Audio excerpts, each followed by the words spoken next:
Hey guys, this is doctor Saurabh Jain और आज इस वीडियो में हम बात करेंगे कि अगर आपको अभी एमबीबीएस चूज़ करना है तो आपको प्राइवेट कॉलेज लेना चाहिए या फिर आप फॉरेन मेडिकल कॉलेजेस भी ले सकते हो। तो देखिए, I am not an expert on this thing. मैं जो प्रैक्टिकली ऑब्जर्व किया है आज तक प्राइवेट मेडिकल कॉलेज के से लेकर के एम्स तक के सफ़र में, वही चीज़ मैं आपको बताऊंगा। और जो हम बात करेंगे वो बहुत प्रैक्टिकल लेवल पे बात करेंगे। सो जो मेरा एक्सपीरियंस है उस हिसाब से मैं आपको शेयर करता हूँ कि मुझे क्या लगता है। देखो, अगर आपको प्राइवेट और फॉरेन मेडिकल कॉलेज के बीच में चूज़ करना पड़ रहा है तो सीधी सी बात है, या तो आपको प्राइवेट कॉलेज इंडिया में मिल नहीं रहा या फिर उसकी फ़ीस की अफोर्डेबिलिटी आपकी नहीं है, इसलिए आप सोच रहे हो कि आप बाहर से एमबीबीएस कर लोगे। तो मोटा-मोटा मैं आपको बताऊँ तो फॉरेन से एमबीबीएस करने में कोई प्रॉब्लम नहीं है। फॉरेन से एमबीबीएस करना भी उतना ही अच्छा है जितना इंडिया से एमबीबीएस करना। सिर्फ़ कुछ फैक्टर्स हमको देखने पड़ते हैं। तो हम उन फैक्टर्स के बारे में बात करते हैं। सबसे पहले, किस देश से आप एमबीबीएस करना चाहोगे या आपको किस कॉलेज से एमबीबीएस करना चाहिए बाहर, अगर आप फॉरेन से करना चाह रहे हो तो। और क्या-क्या वहाँ पर चीज़ें अवेलेबल हैं और क्या चीज़ें अवेलेबल नहीं हैं।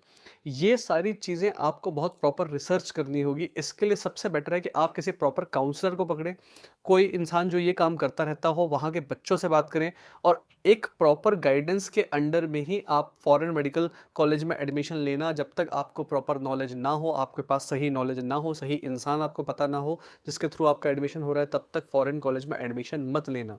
तो यहाँ पर बहुत ज़्यादा आपका ये स्किल काम में आएगा कि आप कितना अच्छा इंसान ढूंढ के ला पाते हो या कितना अच्छा ब्रोकर ढूंढ के ला पाते हो जो आपका प्रॉपर एडमिशन करवा दे। बिना प्रॉपर रिसर्च किए एडमिशन नहीं लेना है किसी भी कॉलेज में। जिस कॉलेज का ट्रैक रिकॉर्ड अच्छा हो, जहाँ से आपके इंडियन लोगों से जहाँ पर आपकी बात हो जाए जो ऑलरेडी उस कॉलेज में पढ़ रहे हैं या फिर वहाँ से पढ़ के आ चुके हैं, उन्हीं कॉलेज में एडमिशन लेना है। क्योंकि वहाँ पर रिस्क हमारी थोड़ी सी ये हो जाती है कि चूंकि इंडिया से बाहर का है तो हो सकता है कि हमको प्रॉपर इन्फॉर्मेशन ना मिल पाए। सो इट्स वेरी इंपॉर्टेंट कि आपके पास नॉलेज प्रॉपर हो। अब देखो, बात करते हैं कि क्या वहाँ का एमबीबीएस इतना वर्थ इट है। तो डेफिनेटली इट्स वर्थ इट। मेरे ऑलमोस्ट बहुत सारे कंट्रीज़ के से जो लोग एमबीबीएस करके आए हैं वो मेरे दोस्त हैं। चाहे वो नेपाल से हो, चाहे चाइना से हो, रशिया से हो, फिलीपींस से हो, मॉरिशस से हो, ऑस्ट्रेलिया से हो। और ये इन लोगों से आज तक किसी से भी मैंने ये नहीं सुना कि मैंने बाहर से एमबीबीएस किया और एमबीबीएस अच्छा नहीं था। इन सब का कॉलेजेस जो थे अच्छे थे, वहाँ से उनकी पढ़ाई भी अच्छी थी। और बहुत कुछ देखो फैक्टर डिपेंड करता है कि हम खुद वहाँ जाकर के क्या करते हैं, उस कंट्री में जाने के बाद हम कितना पढ़ाई करते हैं, कितना अपने खुद के फ्यूचर के लिए हम कितना डिसिप्लिन्ड होते हैं। सो एज़ पर एजुकेशन की बात करता हूँ तो आज तक तो मुझे कोई ऐसा फॉरेन मेडिकल ग्रेजुएट नहीं मिला जिसने एमबीबीएस बाहर से करी हो और जिसने कहा हो कि उसका कॉलेज अच्छा नहीं था। So almost colleges are good but you have to do your own research.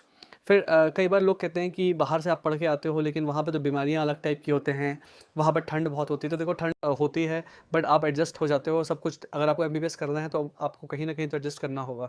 And रही जहाँ तक बात डिसीजेस की, कि लोग कहते हैं कि बाहर डिसीजेस अलग टाइप की होती हैं, इंडिया में अलग टाइप की होती है, तो डेफिनेटली होती है।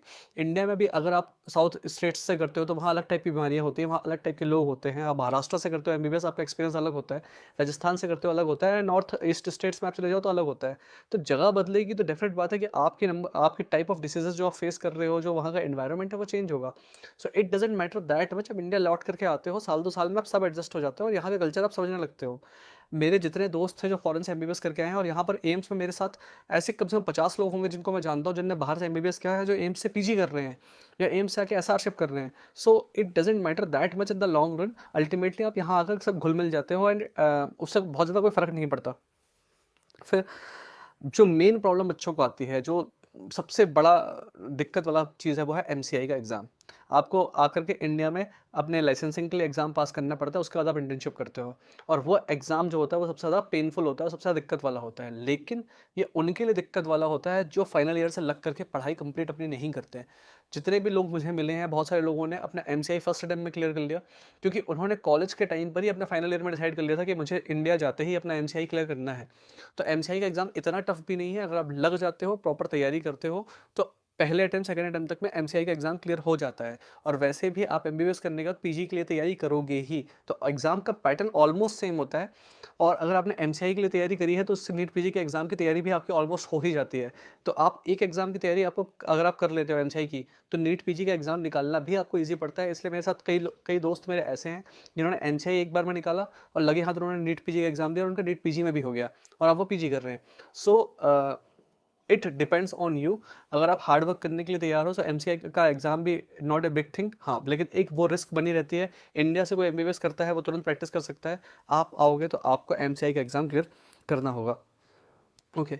और लोग सोचते हैं कि मैंने बाहर से एमबीबीएस किया था, क्या वो ओवरऑल मेरे आगे लाइफ में इफेक्ट करेगा? तो देखो, प्रैक्टिकल रियलिटी में कोई फ़र्क नहीं पड़ता।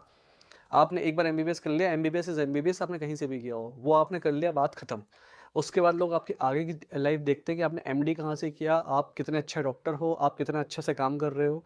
ये चीज़ें मायने रखती हैं। ना कॉर्पोरेट हॉस्पिटल वालों को फ़र्क पड़ता है कि आपने किस कॉलेज से एमबीबीएस किया है, ना गवर्नमेंट जॉब्स में कोई फ़र्क पड़ता है इस बात से, ना आगे इंडिया में पीजी करने में कोई फ़र्क पड़ता है इस बात से। एक बार आपने एमसीआई का एग्ज़ाम क्लियर किया, you are equivalent in Indian MBBS, और आप आराम से अपना आगे का फ्यूचर सेटल कर सकते हो। सो मैंने नहीं किया है फॉरेन से एमबीबीएस, मैंने प्राइवेट कॉलेज से एमबीबीएस किया है, क्योंकि उस टाइम पे मेरे पास ऑप्शन वही था। मैं अपनी फैमिली को छोड़ के नहीं जाना चाहता था, इसलिए मैंने उस ऑप्शन को एक्सप्लोर नहीं किया। लेकिन अगर मुझे मौका मिलता तो डेफिनेटली मुझे एक ऑप्शन को कंसिडर ज़रूर करता। और अल्टीमेटली सब कुछ डिपेंड करता है हमारे ऊपर।